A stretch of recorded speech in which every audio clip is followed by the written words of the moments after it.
전능하사 천지를 만드신 하나님 아버지를 내가 믿사오며 그의 아들 우리 주 예수 그리스도를 믿사오니 이는 성령으로 잉태하사 동정녀와 마리아를 되게 하시고 우리를 그에게 고난을 받으사 십자가에 못 박혀 죽으시고 장사한 지 사흘 만에 죽은 자 가운데서 다시 살아나시며 하늘로 오르사 전능하신 하나님을 찾으시다가 저리로서 산자와 죽은 자를 심판하러 오시리라.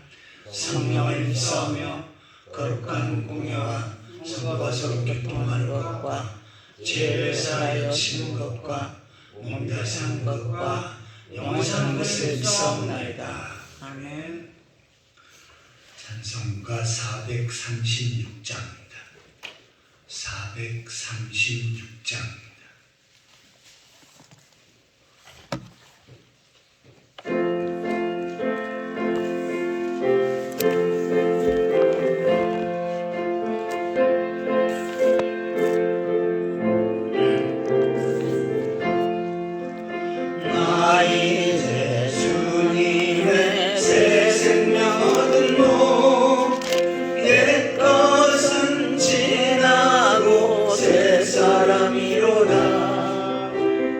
생명 내 맘에 강같이 흐르고 그 사랑 내게서 해같이 빛난다. 영생을 누리며 주 안에 살리라. 오늘도 내일도 주 함께 살리라. 주 안에 감추인 새 생명 얻으니 이전에 줬던 것 이제는 값없다. 하늘의 은혜와 평화를 맛보니 찬송과 기도로 주 함께 살리라. 영생을 누리며 주 안에 살리라.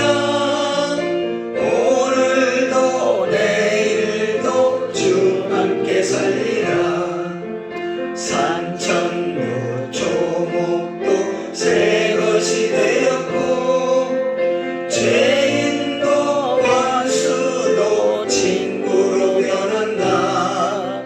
새 생명 얻은 자 영생을 누리니 주님을 모신 맘 새 하늘이로다. 영생을 누리며 주 안에 살리라. 오늘도 내일도 주 함께 살리라. 주 따라가는 게 험하고 멀어도 찬송을 부르며 뒤따라가리라. 나 주를 모시고 영원히 살리라. 날마다 섬기며 주 함께 살리라. 영생을 누리며 주 안에 살리라. 오늘도 내일도 주 함께 살리라. 마태복음 19장 16절입니다. 마태복음 19장 16절에서 마지막 절까지 보시겠습니다. 어떤 사람이 주께 와서 이르되 선생님이여 내가 무슨 선한 일을 하여야 영생을 얻으리까? 예수께서 이르시되 어찌하여 선한 일을 내게 묻느냐. 선한 이는 오직 한 분이시니라. 네가 생명에 들어가려면 계명을 지키라. 이르되 너는 이르되 어느 계명이니까? 예수께서 이르시되 살인하지 말라, 간음하지 말라, 도둑질하지 말라, 거짓 증언하지 말라. 네 부모를 공경하라. 네 이웃을 네 자신과 같이 사랑하라 하신 것이니라. 그 청년이 이르되 이 모든 것을 내가 지켜 싸운데 아직도 무엇이 부족하니까? 예수께서 이르시되 네가 온전하고자 할진대 가서 내 소유를 팔아라 가난한 자들에게 주라 그러면 하늘에서 보화가 내게 있으리라 그리고 와서 나를 따르라 하시니 그 청년의 재물이 많음으로 이 말씀을 듣고 근심하며 가니라. 예수께서 제자들에게 이르시되 내가 진실로 너희에게 이르노니 그자는 천국에 들어가기가 어려우니라. 다시 너에게 말하노니 낙타가 바늘기로 들어가는 것이 부자가 하나님 나라에 들어가는 것보다 쉬우니라 하시니 제자들이 듣고 몹시 놀라 이르되 그렇다면 누가 구원을 얻을 수 있으리까? 예수께서 그들을 보시고 이르시되 사람으로는 할 수 없으나 하나님으로서는 다 하실 수 있느니라. 이에 베드로가 대답하여 이르되 보소서 우리가 모든 것을 버리고 주를 따라서 온즉 그런즉 우리가 무엇을 얻으리까? 예수께서 이르시되 내가 진실로 너희에게 이르노니 세상이 새롭게 되어 인자가 자기 영광의 보좌에 앉을 때 나를 따르는 너희도 12보좌에 앉아 이스라엘 12지파를 심판하리라. 또 내 이름을 위하여 집이나 형제나 자매나 부모나 자식이나 전토를 벌인 자마다 여러 배를 받고 또 영생을 상속하리라. 같이 오시겠습니다. 그러나 먼저 된 자로서 나중되고 나중된 자로서 먼저 될 자가 많으니라. 어제는 예수님께서 이혼해서는 안 된다. 지금 살고 있는 사람과 갈라져서는 안 된다. 왜냐하면 한 몸이기 때문이다. 라고 말씀을 살펴보았습니다. 특별히 예수님은 신랑이고 구원받은 성도는 신부지요. 절대로 신부자 너희가 예수님을 배반하거나 예수님을 떠나서는 안 되는 것입니다. 오늘 본문에는 재물이 많은 청년이 예수님께 찾아온 그 장면을 기록하고 있습니다. 16절에 보시면 어떤 사람이 주께 와서 이르되 선생님이여 무슨 선한 일을 하여 영생 얻으리까? 여기서 어떤 사람이라고 하는 표현을 써요. 그런데 요한복음 3장에서는 니고데모가 밤중에 예수님을 찾아왔다라고 하는 말씀을 기록하고 있습니다. 니고데모는 부자였지만 예수님을 만나서 구원을 받았고 또한 거듭나는 그런 경험을 한 그런 사람이었지요. 그래서 이 사람은 구원받고 하나님 백성이다라고 해서 니고데모라고 하는 이름을 씁니다. 그런데 오늘 본문에 소개되고 있는 이 부자 청년은 구원을 받지 못했어요. 그래서 성경에서는 그 이름을 기록하지 않고 어떤 사람이라고 하는 표현을 쓰는 것입니다. 자, 이 부자 청년이 예수님께 와서 내가 무슨 선한 일을 하여야 영생을 얻으리까? 라고 이렇게 질문합니다. 이 부자 청년은 영생을 얻고 싶었지요. 구원을 받고 싶었습니다. 그런데 자기는 아직 구원을 받지 못했어요. 그래서 무슨 선한 일을 해야 영생을 얻으리까? 내가 선한 일을 하면 영생을 얻는데 어떠한 선한 일을 해야 됩니까? 라고 이렇게 질문합니다. 질문 자체가 잘못된 거지요.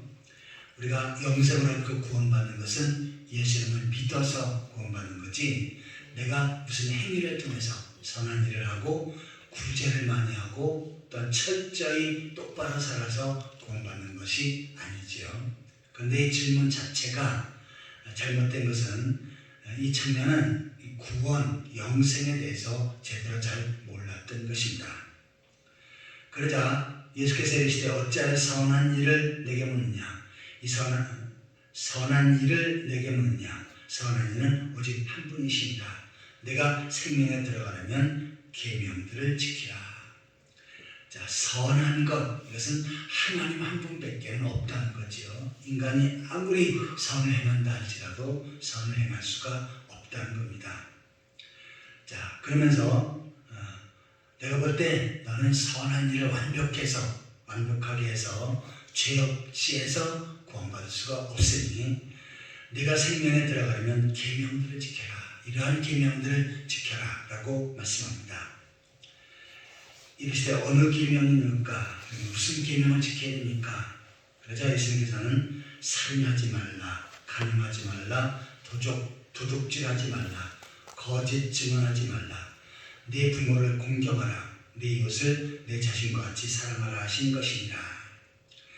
자, 구약의 10계명 중에 인간에 관한 것들, 하나님에 관한 것이 있지요. 그런데 그것은 죄하고 인간에 관한 것들을 예수님께서 쭉 열거하십니다. 살인하지 말라, 간음하지 말라, 도둑질하지 말라. 그러다가 예수님께서 첨가하신 것이 있지요. 내 이웃을 내 자신과 같이 사랑하라 하신 것이니라. 이 모든 계명을 다 통합해서 예수님은 새롭게 해석을 하셨습니다. 내 이웃을 내 몸과 같이 사랑하라. 그리고 하나님께 대한 계명은 하나로 통합해서 말씀하셨죠. 하나님을 마음을 다하고 목숨을 다하고 힘을 다하여 사랑하라. 이것이 바로 1계명에서 4계명을 지키는 것이다. 그 다음에 5계명에서 10번째까지 계명은 내 이웃을 내 몸과 같이 사랑하는 것이다 라고 이렇게 예수님께서 재해석을 하셨는데, 해석한 그 말씀까지 예수님께서 붙여서 이 청년에게 요구한 것입니다. 그 청년이 이르되 이 모든 것을 내가 지켰사온데 아직도 무엇이 부족하니까? 자기는 다 지켰다고 해요. 그런데 예수님께서 보실 땐 그게 아니죠. 왜냐하면 예수님은 새롭게 10계명을 해석을 하셨습니다. 그래서 살인하지 말라라고 하는 것은 다른 사람을 해하고 죽이는 것뿐만 아니라 다른 사람을 미워했어요. 이 사람은 살인죄를 지은 것이다 라고 이렇게 예수님이 새롭게 해석을 하셨습니다. 근데 이 청년은 다른 사람 한 번도 미워하지 않았습니까? 많은 미워하는 일이 있었죠. 그러니까 살인하지 말라는 계명을 못 지킨 겁니다. 그 다음에 간음하지 말라, 이것은 이성에 대해서 육신적인 죄를 범하는 것인데, 예수님은 확대해서 말씀하셨죠. 이성을 해서 음욕을 품을 때 나의 아내는 남편이 아닌데 다른 사람을 위해서 새로운 감정을 느낀다든지 또한 무엇인가 좋은 생각을 할 때 이 사람은 어떻게 합니까? 간음죄를 지은 것입니다. 더욱이 내 이웃을 내 몸과 사랑하는 것 쉬운 것이 아니죠. 그런데 이 청년은 내가 다 했다고 그렇게 호언장담한 것입니다. 그러자 예수님께서 말씀하시죠. 아직 21절을 같이 읽겠습니다. 예수께서 이르시되 내가 온전하고 살찐데 가서 내 소유를 팔아 가난한 자들에게 주라. 그러면 하늘에서 보화가 내게 있으리라. 그리고 와서 나를 따르라 하시니. 내가 무엇을 행하여 영생을 얻으리까? 라고 말씀하시니까 예수님은 이 청년이 할 수 없는 것을 계속 말씀하시는 것입니다. 10계명, 그 10계명을 새롭게 해석한 계명으로 지켜야 된다. 그런데 이해하지 못하고 다 지켰다 그러니까 어떡합니까? 그러면 내 소유를 팔아서 가난한 자들에게 주라. 이 청년은 돈이 많은 사람이었죠. 부자였죠. 소유를 팔아서 가난한 자들에게 주라 라고 이렇게 말씀합니다. 그리고 더 중요한 것은 그리하면 하늘에서 보화가 내게 있으리라. 그리고 와서 나를 따르라. 예수님이 말씀하시는 핵심은 뭡니까? 나를 따르라. 나를 믿어야 죄 용서받고 구원받는다는 것이죠. 그런데 무엇인가 행해서 구원받으려고 한다면 예수님은 계속해서 그렇게 할 수 없다고 해서 할 수 없는 일들을 자꾸 제시하시는 것입니다. 자, 소유를 다 팔아서 가난한 자들에게 주라. 이것은 참 어렵고 힘든 일이죠. 자, 그러자 이 청년의 반응이 어떻게 됐습니까? 그 청년이 재물이 많음으로 이 말씀을 듣고 근심하여 가니라. 근심하며 갔다. 결국은 재물을 정리하지 않았고 예수님을 따르지 않았습니다. 따르면서 구원을 못 받고 영생을 못 받은 것입니다. 자, 예수님께서 우리에게 요구하신 것은 뭡니까? 재물보다는 내가 가지고 있는 재산이나 물질보다는 예수님을 나의 구주로 고백하고 예수님 중심으로 사는 삶을 원하시는 것입니다. 그러면 어떻게 해요? 예수님은 나머지 것들을 해결해 주셔요. 그런데 많은 사람들은 어떻게 합니까? 예수님보다는 재물이 소중하고 예수님보다는 세상의 명예와 권세가 소중해서 예수님을 믿지 않고 예수님의 말씀을 따르지 않는 것입니다. 이 장면을 보고 예수님께서 제자들에게 말씀하십니다. 내가 진실로 너희에게 이르노니 부자는 천국에 들어가기가 어려우니라. 그러면서 다시 너희에게 말하노니 낙타가 바늘기로 들어가는 것이 부자가 하나님 나라에 들어가는 것보다 쉬우니라. 낙타가 바늘기로 들어간다. 자, 우리가 생각할 때 이 바늘기는 우리가 바느질할 때의 그 조그만 귀를 바늘기라고 말을 하지요. 그런데 유대인의 문화 가운데서는 성에 들어가면 큰 문이 있는데 이 문은 낙타가 그냥 짐을 싣고 걸어갈 수 있는 문입니다. 그런데 작은 문이 있어요. 이 작은 문을 바늘기라고 말합니다. 그래서 이 작은 문을 들어갈 때는 낙타가 짐을 싣고 걸어서 갈 수가 없고요. 짐을 내리고 그 다음에 무릎을 꿇고 그리고 질질 끌어야 간신히 들어갈 수 있는 문. 사람은 들어갈 수 있지만 낙타는 짐을 내리고 무릎 꿇고 간신히 기어서 들어갈 수 있는 문을 바늘기라고 말합니다. 그래서 낙타가 그것을 들어가는 것은 참 힘들지요. 그런데 그것보다 부자가 천국에 들어가는 것이 더 어렵다라고 말씀합니다. 왜요? 이 부자는 예수님보다는 교회보다는 돈을 앞세웠기 때문이죠. 자, 제자들이 듣고 몹시 놀라 이르되 그렇다면 누가 구원을 얻을 수 있으리까? 이 제자들도 이 시점까지 아직 구원, 영생을 잘 몰랐죠. 자, 그러자 예수님께서 설명하십니다. 사람으로는 할 수 없으나 하나님으로서는 다 하실 수 있느니라. 사람이 무슨 행위를 통해서 지금 부자 청년처럼 선한 일을 행해서 무엇인가 행위를 통해서 구원받으려고 한다면 그렇게 할 수 없는 것이다. 그러나 하나님은 하실 수 있다. 하나님께서 요구하시는 것은 뭡니까? 그리스도를 믿는 믿음을 가진 사람. 그런 믿음을 보고 어떻게 합니까? 죄 용서받고 구원받게 하고 영생을 얻게 하시는 거죠. 이에 베드로가 대답하여 이르되 보소서 우리가 모든 것을 버리고 주를 따라 싸운데 그런데 우리가 무엇을 얻으리까? 우리는 다른 것, 부자 청년은 재물 때문에 예수님을 못 따랐지만 우리는 배를 버리고 부모를 내려놓고 그 다음에 세상 물질 다 내려놓고 주를 따랐습니다. 라고 그렇게 고백하는 것입니다. 이것은 맞는 이야기죠. 그런즉 무엇을 얻으리까? 그런데 아직까지 베드로는 예수님을 따르는 것은 했지만 예수님의 나의 구원의 주님이신 것, 그리스도인 것은 모르는 상태지요. 그래서 예수님께서는 이렇게 말씀하시죠.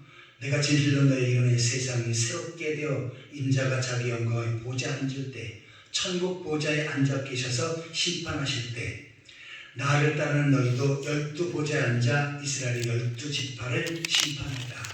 예수님 보좌에 앉아서 심판하는 상급을 얻게 되어진다 라고 말씀합니다. 지금 예수님은 너희들은 구원받았다라고 하는 말씀을 안 하시지요. 모든 것을 버리고 주를 따르는 행위를 강조하니까 그러면 그에 따른 상급을 말씀하시는 것입니다. 그래서 12보좌에 앉아서 이스라엘 지파를 심판하리라 라고 말씀합니다. 그러면서 또 내 이름을 위하여 집이나 형제나 자매나 부모나 자식이나 전토를 벌인 자에게 여러 배를 받고, 다시 말해서 주를 위해서 포기하면 이 땅에서 주님께서 여러 배, 주님을 위해서 포기한 물질 또한 세상적인 것들을 여러 배나 받는다라고 말씀합니다. 다른 복음서에서는 100배를 받는다고 하는 표현을 쓰시지요. 그 다음에 영생을 상속하리라.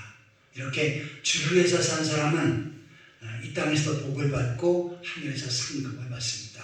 그리고 예수 그리스도를 믿는 자에게는 어떻게 합니까? 바로 천국에 가는 영생을 상속받게 되어집니다. 이 부자 청년은 행위를 통해서 구원받으려고 하다 구원받지 못했습니다. 그리고 예수님을 나의 구주로 고백하고 예수님을 따라야 되는데 그것보다는 재물을 우선시해서 결국은 하나님 나라에 갈 수가 없었습니다.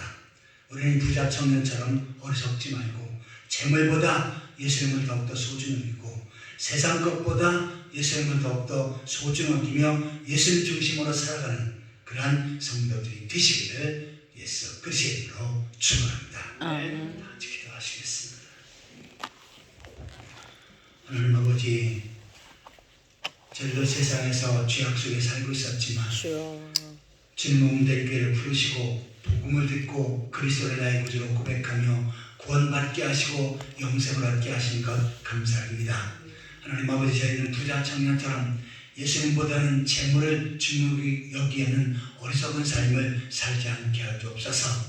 주어진 재물도 주를 위해서 복음 사역에서 쓰는 가운데 주님께서 이 땅에서 더 큰 복을 주시고 하늘의 많은 상급을 쌓아주시는 것을 경험하며 살아갈 수 있도록 인도하여 주옵소서. 아멘. 이 새벽에도 주 앞에 깨어 기도하는 성도들 영육간에 강건케 하시고 믿음의 믿음을 더하여 주옵소서. 오늘도 주의 전에서 깨어 기도하는 모든 것들이 하나님 보호자에 상달되게 하여 주옵소서. 아멘. 주의 뜻과 섭리 가운데 오늘 중앙교회를 세우시고 다스리시고 인도하심을 감사합니다. 아버지. 곧 많은 하나님의 택한 백성들이 이제 나와 복음을 듣고 구원받게 하시고 구원받은 우리의 주님에 감사해서 열심히 굶고 주를 섬기며 주께서 맡겨 은사며 잘 감당케 하여 주옵소서. 아멘. 특별히 세상은 점점 죄악으로 어두워져가고 죄악으로 부패되어가고 있사온데 세상 속에서 복음의 말씀을 붙잡고 신앙의 정제를 지키게 하시고 복음을 전하며 세상을 변화시켜 나아갈 수 있도록 인도하여 주옵소서. 오늘도 성도를 한 사람 한 사람들을 지켜주시옵소서. 성도를 가정에 은혜를 베풀어 주시고 복을 허락하여 주옵소서. 주님 안에 아름다운 믿음의 가정, 행복한 신앙의 가정을 세워가게 하여 주옵소서. 직장과 사업체와 삶의 터전에 복을 주셔서 나를 번성하고 창대케 하시고 부욕케 하셔서 주를 위해서 주의 몸된 교회에서 크게 쓸 수 있도록 축복하여 주옵소서. 육신 약한 성들 예수 그리스도의 이름으로 치료하셔서 건강케 하여 주옵소서. 오늘도 하루의 모든 삶을 주 앞에 부탁드리옵고 예수 그리스도의 이름으로 간절히 기도하옵나이다. 아멘. 하늘에 계신 우리 아버지여, 이름이 거룩히 여김을 받으시오. 나라의 마옵시며 뜻이 하늘에서 이룬 것 같이 땅에서도 이루어지이다. 오늘 우리에게 일용할 양식을 주옵시고 우리가 우리의 죄진 자를 사하는 것 같이 우리의 죄를 사하여 주옵시고 우리를 시험에 들게 하지 마옵시고 다만 에게서 구하옵소서. 되게 나라와 권세와 영광이 아버지께 영원하옵나이다. 아멘.